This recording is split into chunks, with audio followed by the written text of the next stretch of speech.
Today on the No City on the Sideline Dad podcast, what is the myth of quality time? What is it like being a paid speaker and a dad? My conversation with Kent Julian from Live It Forward podcast and liveitforward.com. Next on the podcast. Let's do this.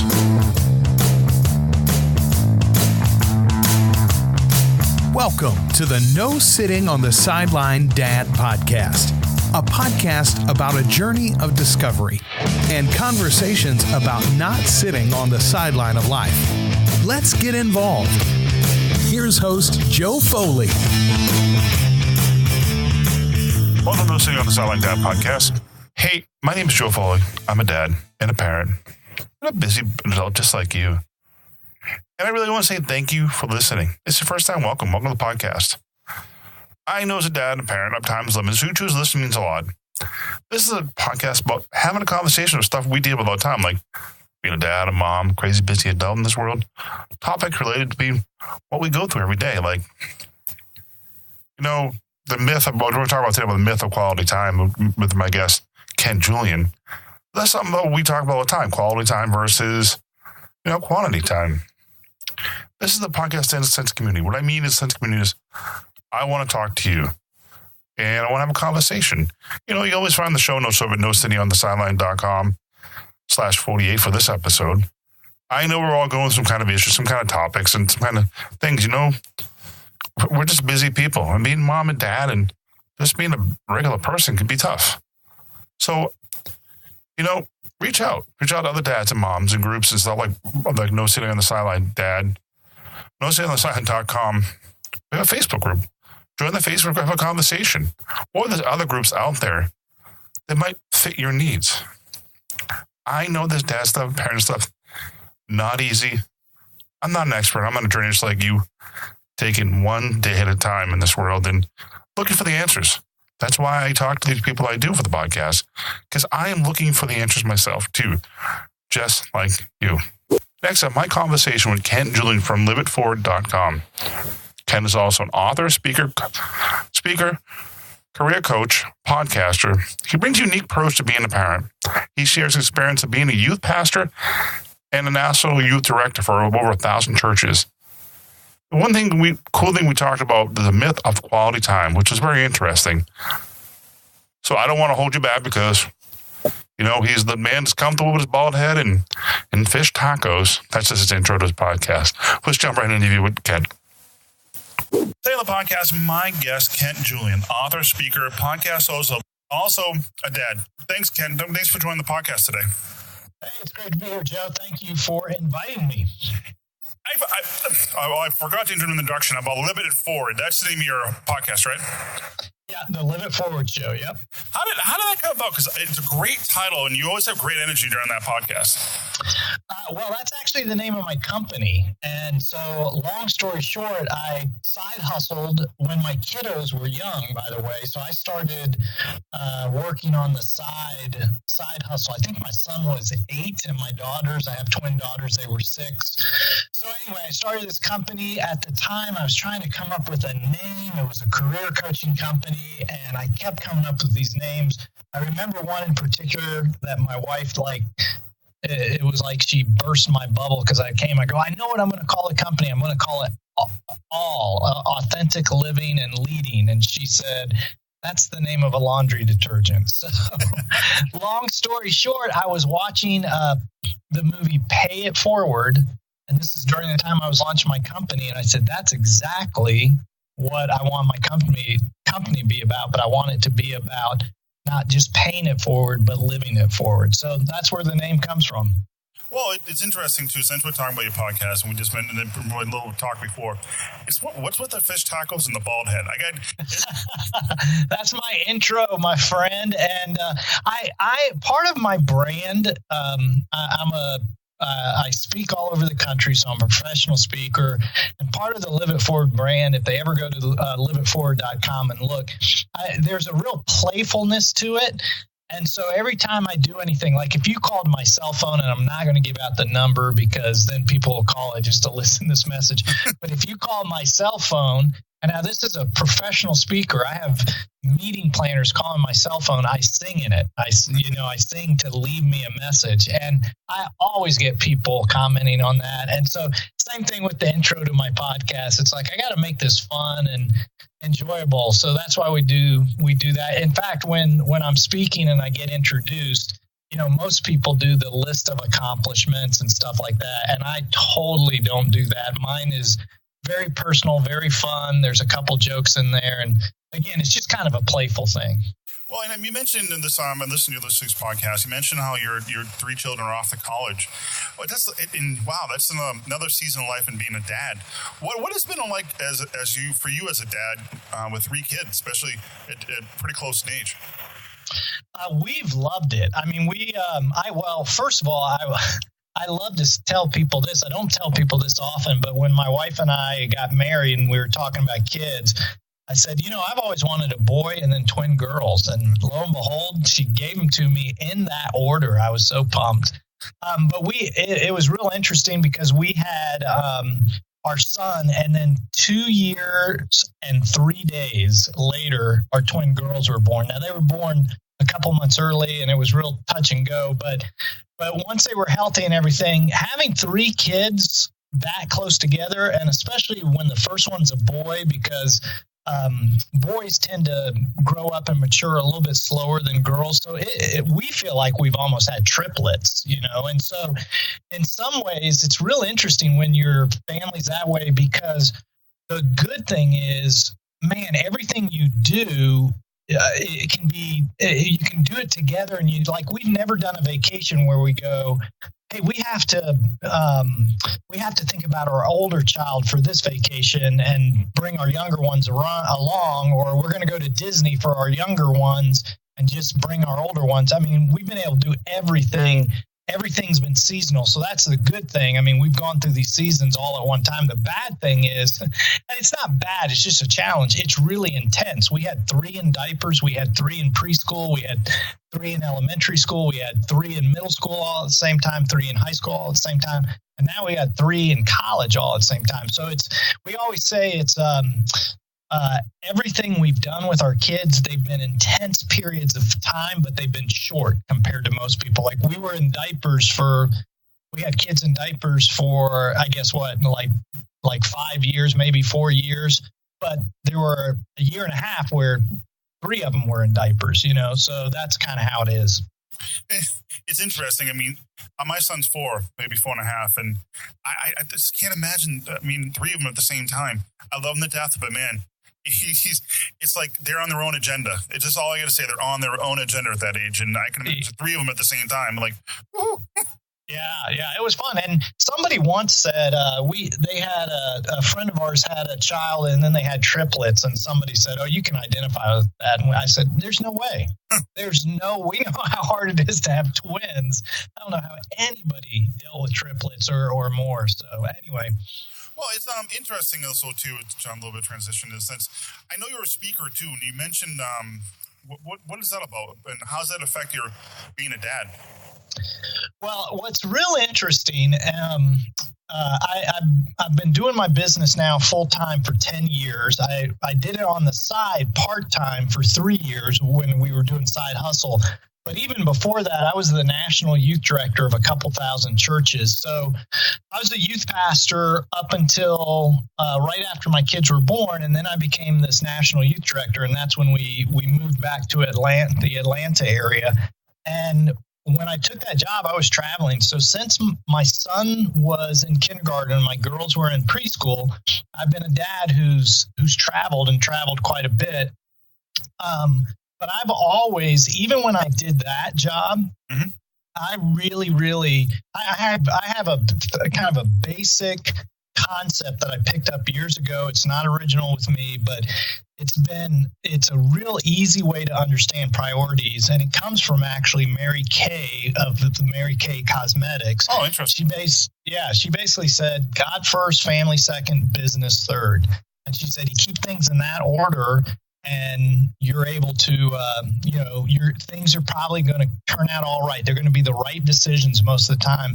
So that was just a really easy thing to keep in my mind. So even though I've been traveling a lot, I really, really strive to put God first, family second, business third. And by doing that, instead of losing my family because of traveling, or instead of having strained relationships because of traveling, I would actually say that I had my relationship with my kids, I invested a lot of time in them, and we've got great relationships because I made decisions based on those priorities. And so when it came to it, like even how I set up my business, to jump ahead, and even how I set up my business, when I set up my business, I had already been traveling for quite some time, and my kids were in elementary school, and most of my travel was on the weekends. And when I went to start my business, I actually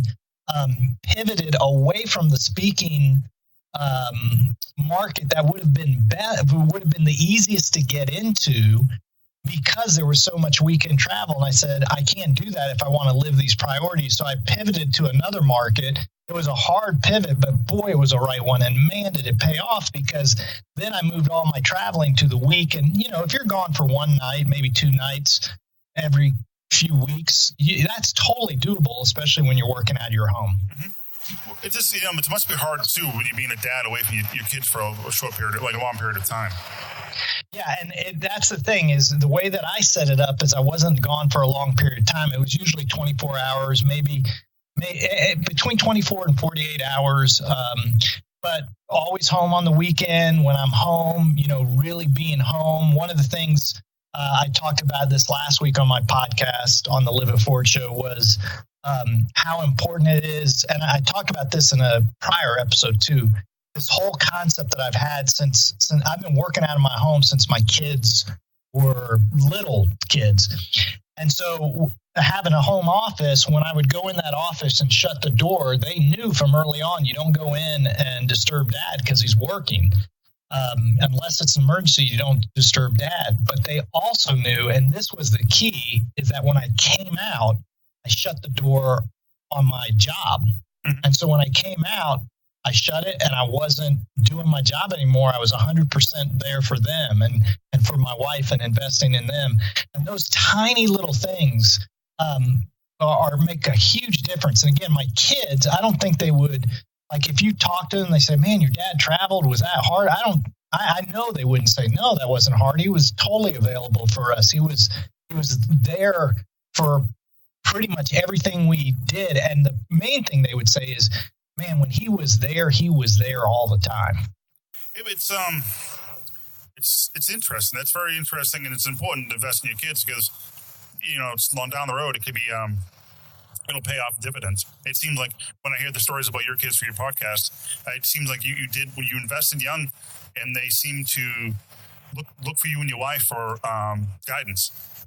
Yeah, you know what? I don't know if this is going to happen for me, but there's a part of me that hopes that it really does. I just get this sense that there's a lot of dads, and like you, and starting this podcast, which is such a great thing, that are saying, man, we want to make sure we invest in what really matters.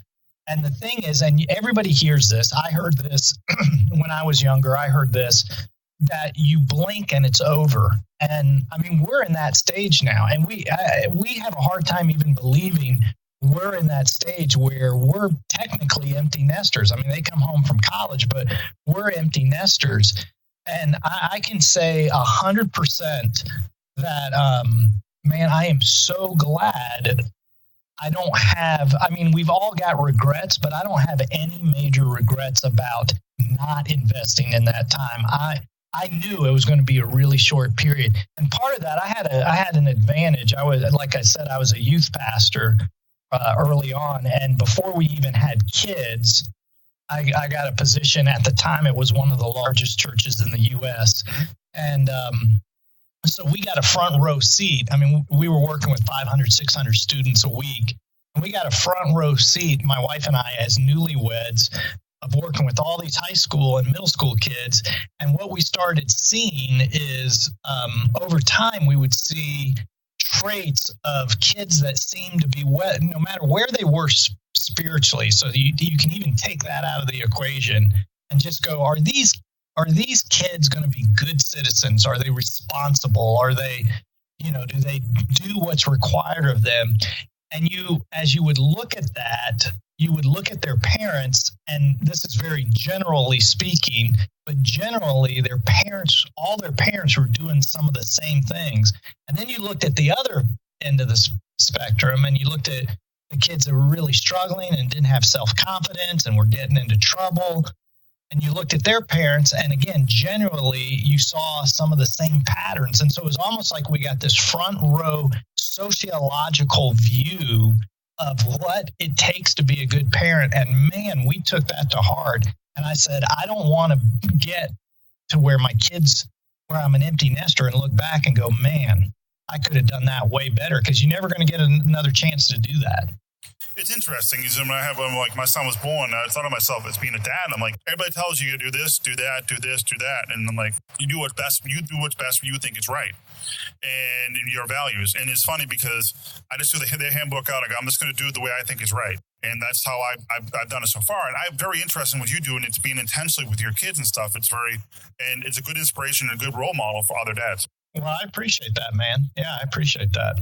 Well, another thing too, it's like two things I really wanted to touch upon, and it was the myth of quality time and the 5 Ps. So it was really interesting to talk more about that with you. If you want, we can jump into that. Yeah, the myth of quality time is this. I wrote this book years ago, and if people want to go find it on Amazon, I bet you can find it for a penny. I won't make any money on this, but it's called How to Get Your Teen to Talk to You. And I wrote it with my co-author was Connie Grigsby, and this was, again, I was at this church. We were in Omaha, Nebraska. I was a youth pastor, had really young kids when we wrote it, but I was writing from somebody who works with high school and middle school students. She was writing as a parent, and so we put this book together. It's 52 real short chapters. And the whole idea is not how do you talk to your kids, but how do you create an environment where they want to talk to you? And so because I wrote that book, I became, quote, a youth expert, and I was being asked to go and do workshops on parenting teenagers. And what was interesting is all the people who came to the parenting teenagers classes were the parents who had problems with teenagers. And honestly, by then, you don't got a lot of runway left. You're kind of too late. And so I started doing middle school and especially elementary school, because that's when you really can, create an environment where they will talk to you when they're in middle school and high school. Well, one of the things I used to hear all the time from parents was, well, this weekend, I'm going to spend quality time with my kid.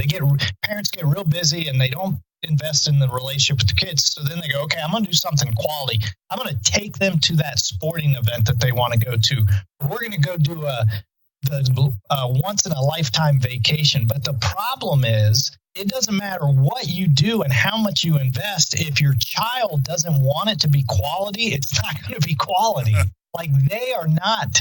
If they're mad or they have issues with you or whatever, that's not where quality time. It's like you can't plan quality time. What happens is, if you invest quantity time, quality time just happens in the moments of quantity time. So what I like to say, it's not that, planning trips or taking them on special outings, those are great. But you can't guarantee that's going to be quality time. What happens is because you're investing time, and let's say your son likes basketball and you're shooting hoops with them 2 or 3 times a week, just 30 minutes after dinner, shooting hoops and talking or whatever. And because you do that over time, one day he asks you that question. Let's say he's in middle school and he asks you that question about this girl that he likes. Holy cow, for a boy to ask a dad that question, that's a big deal. And suddenly, boom, you're in the midst of quality time. And the quality time kind of happened by accident in the midst of all this quantity time. So for me, that my goal as a parent and my wife's goal as a parent, what we really said is, hey, let's do a lot of quantity time together with our kids. And we know through that, quality time will just happen, and it will happen in those moments. And we're going to have our antennas up so that when it happens, we can seize the moment. It's just basically setting a good foundation. Yeah, yeah, absolutely. And it's just understanding again that it's not necessarily that you just can't plan quality time. You can't plan it. If the absent of quantity time, it doesn't matter how hard you try to make something quality, it's probably not going to be quality. That's a very important thing. I mean, it's like you said, like we said before, I just said a second ago about a foundation. Another thing too about the 5 Ps, I was very interested in that, and then it's something that really stuck out to me, like the 5 Ps: prioritizing, participating, proclaiming, process, and what was it? Parody or pardon? I wrote down pardon. Sorry, pardon. Yeah, no, that's good. Parody would be good too. No, those were just, and those weren't it. You know, a lot of times when you come up, you know this, when you put together notes to speak or you're putting together a podcast. My podcast is a little different than yours. You do interviews. Mine's kind of a standalone thing. And so I organize. It's not like I sit here and I think, oh, I'm going to live by these 5 Ps. You know, there's so many of those things I come up with. But what happened in that last show, so it was episode 95 of the Live It Forward show. I had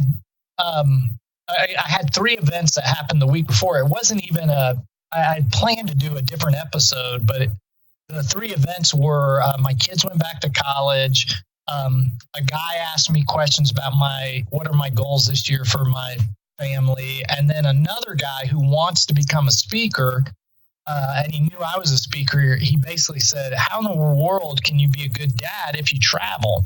And so those things made me think about, well, how can you be successful in business and have healthy family relationships? So I just kind of I wrote down some of my thoughts, and I saw there were like 3 out of the 5 thoughts I had were P's, so I made the other 2 words P. So these are things that I feel like I look back and I go, man, these are things that really helped my wife and I be good. When I say good parents, we were very intentional and invested in our family. So prioritize just means, hey, I'm going to prioritize my family. And again, it's for me, it's been God first, family second, business third. That has been so simple. It sounds almost so simplistic, but it's been powerful. So prioritize, participate is what we already talked about. But the last 3 Ps are really, really important. And I think these are the ones where a lot of parents drop the ball. One is to proclaim your values to your children. You know, you're the parent, you're the one that's raising them. And you have certain values, and your job your job is not to make them dependent on you or someday to be dependent on the state. It's to help them become independent. So you have to proclaim, you have to express those values, teach them those values. And then when they get out in the world, they can decide whether they want to embrace those values or not. But a lot of parents kind of take this passive role and they say, no, we don't want to push our values on them. Well, we don't push them, but proclaim, tell them, here's what we believe in this house and here's why.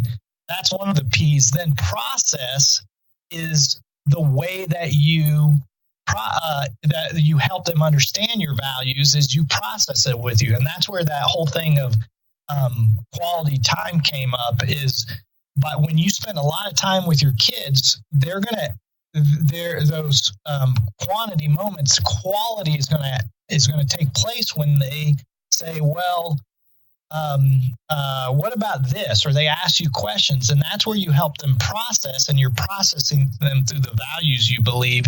And then finally, I think the most powerful thing you can do for your children is teach them forgiveness. And that's what I meant by pardon. And so, you forgiving them when they blow it, but even more powerful is when you blow it, you actually humbling yourself and not just saying you're sorry, but asking your kids to forgive you. My kids have seen me multiple times ask for their forgiveness, and man, that is so powerful when you do that. Just so powerful. Oh, it's this morning. My son who had an accident. He just he woke up. He had an accident, and he looked at me and said, "Looked at me, be mad." And I'm like, "I'm not mad. I forgive you. It's happened. It's okay. You realize we did." He goes, "Yes," and we'll move on. And it was I don't know that pardon or forgiveness. That's kind of stood out to me in my mind when you mentioned that. Yeah, and that gets really harder too as they get older, and those consequences are bigger. Mm-hmm. And then when you blow it and they're older and they really understand, they understand you blew it.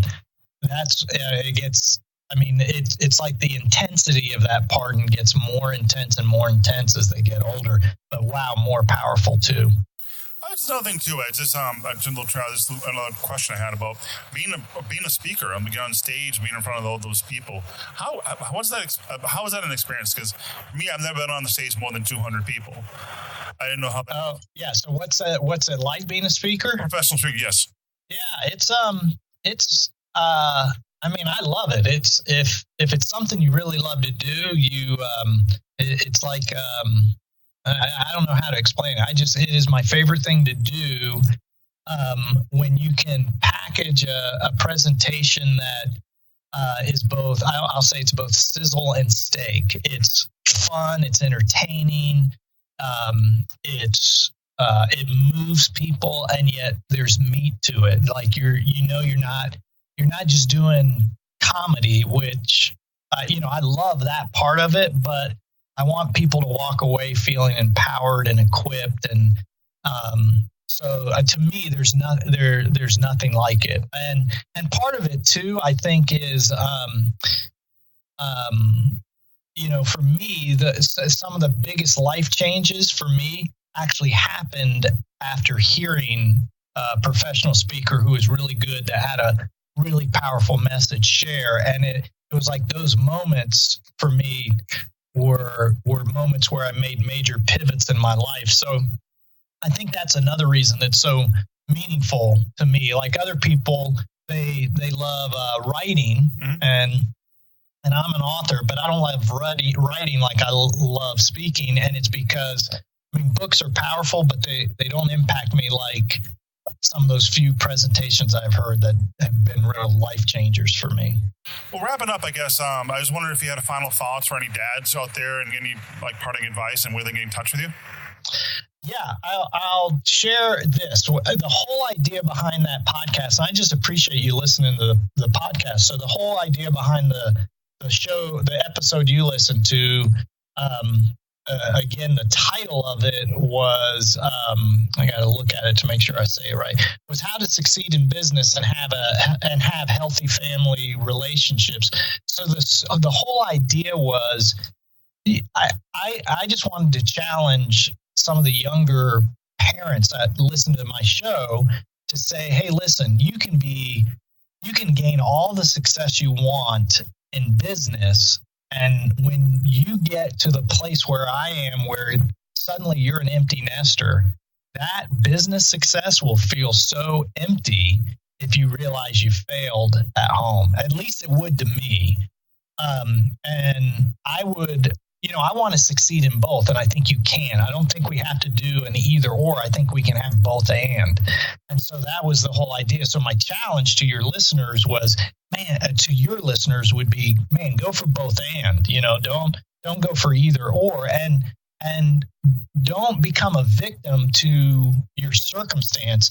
It's not the event that controls you. It's how you respond to the event. So I could have chosen to be a victim to all the traveling I did, but instead I said, no, this is the life we've decided. So how can we make this work the best? And we were able to make it work. And again, for us, it was those simple priorities: God first, family second, business third is how we we made it work. And as far as people getting in touch with me, I've got a resource. We talked a lot about me being a speaker, and a lot of times people listen to podcasts are interested in speaking. So I've got a website called firstpaidspeech.com. There's a lot of people who are saying, hey, I've like what you just said. I've spoken to 200 people. I've done, some workshops, local things for Kiwanis, but I've never been paid to speak. How in the world do you do that? That's the number one question I get in business. So I developed a website. It's firstpaidspeech.com, and people don't realize, but there's a ton of ways to get paid to speak. And so I just did a real short PDF on 9 ways that you can get paid to speak. It's a 5-minute resource. Just boom, boom, boom, gives you all 9 ways. So if people want that, they can go to firstpaidspeech.com/9 ways, the number 9 in ways, and they'll be able to get that. So it's firstpaidspeech.com, 9 ways. All the links will be in the show notes. And Kent, thank you very much for being on the podcast tonight. Man, my pleasure. It's great talking with you, Joe. Thank you for inviting me. Well, that's all I have this episode. I want to thank you for joining me on the No Sitting on the Sideline Dad podcast. And I want to thank Kent Julian for being a guest on the podcast. You can find more about Kent Julian over at liveitforward.com. Also, you can find out what we talked about, links and stuff in the show notes at nosittingonthesideline.com/48. Please comment on the podcast. Hey, leave a comment or a review or something. Start a conversation about what we talked about today. Leave in the show notes or the social media like Facebook or Twitter. And let's continue this conversation. If you want to reach out to me and have anything you want to comment, feedback, nosittingonthesideline.com/contact. You can find all my social media links there and all the stuff, how to get in touch with me. Give a second, leave a review on your favorite podcast catcher or Apple Podcast and leave a review. Because I kind of like to know how I'm doing this podcast. And lets me know that you're there. Because sometimes you're like, hello, nobody home. Hello. Well, wrapping up, heading out the door, I was thinking about something that Kent Julian said about quality time when it happens in the midst of quantity time. Whenever my son, who's 4, can be on 5, thinks I'm like he's 30, spend time talking to him. My hope is that I'm setting the foundation for a future. Because, you can take him anywhere. Let's go to X, Y, and Z, or just spend time talking to them. Because I think sometimes more, they just want your attention. And man, it's true. Time goes by so quick. Until next time, take care. God bless. See ya.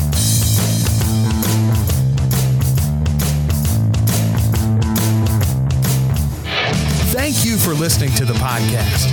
Please subscribe to the newsletter to receive updates of the show and helpful and useful tips. This has been a production of Foley 42 Media.